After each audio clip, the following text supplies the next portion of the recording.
অভিশপ্ত শয়তান থেকে মহান আল্লাহর নিকট আশ্রয় চাই।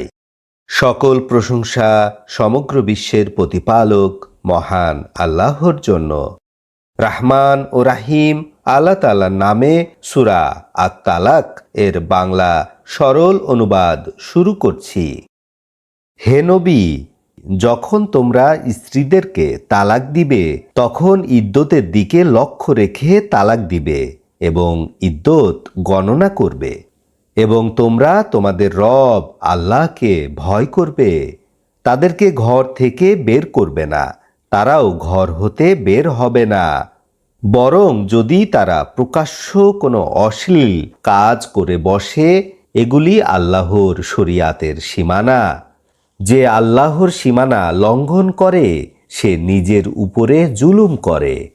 আপনি জানেন না, আল্লাহ তাআলা হয়তো এর পরে নতুন কোনো পন্থা উদ্ভাবন করবেন। যখন তারা সময়ের শেষ প্রান্তে উপনীত হচ্ছে, তোমরা তাদেরকে ন্যায়সঙ্গতভাবে রাখো অথবা ন্যায়সঙ্গতভাবে পৃথক হয়ে যাও। তোমাদের মধ্যে দুজন ন্যায়পরায়ণ সাক্ষী রাখবে, তারা যেন আল্লাহর উদ্দেশ্যে সাক্ষী দান করে।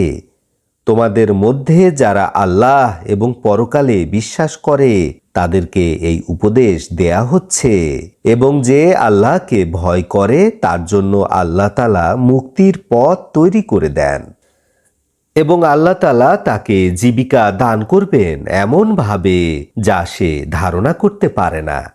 যে আল্লাহর উপরে নির্ভর করে আল্লাহ তার জন্য যথেষ্ট হন। আল্লাহ তার আদেশ শেষ প্রান্তে পৌঁছাবেনি। প্রত্যেকটা জিনিসের জন্য একটা পরিমাণ নির্ধারণ করা আছে। তোমাদের নারীদের মধ্যে যারা হায়েজ থেকে নিরাশ হয়েছে, যদি তোমরা সন্দেহ করো তবে তাদের ইদ্যত হবে 3 মাস, এবং যারা হায়েজে উপনীত হয়নি তাদেরও ইদ্যত হবে 3 মাস, এবং যারা গর্ভধারিণী তাদের ইদ্যত হচ্ছে গর্ভ ঢেলে দেয়া পর্যন্ত।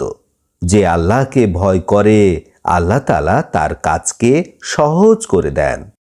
এগুলি আল্লাহর আদেশ তোমাদের প্রতি যা আল্লাহ নাজিল করেছেন।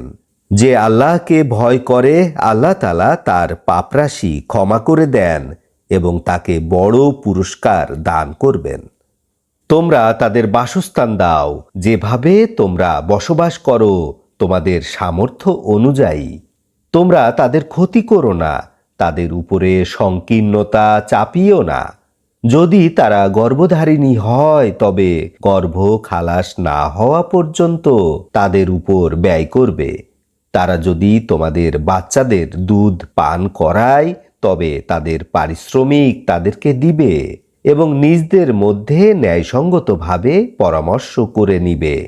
যদি জটিলতা অনুভব করো তবে অন্যরা বাচ্চাদেরকে দুধ পান করাবে। সামর্থ্যবানরা যেন সামর্থ্য অনুযায়ী ব্যয় করে, এবং যার জীবন সামগ্রী সীমিত তাকে আল্লাহ যা দিয়েছেন তা হতে সে ব্যয় করবে। আল্লাহ তাআলা কোনো ব্যক্তিকে তার সাধ্যের অতিরিক্ত বোঝা চাপাবেন না।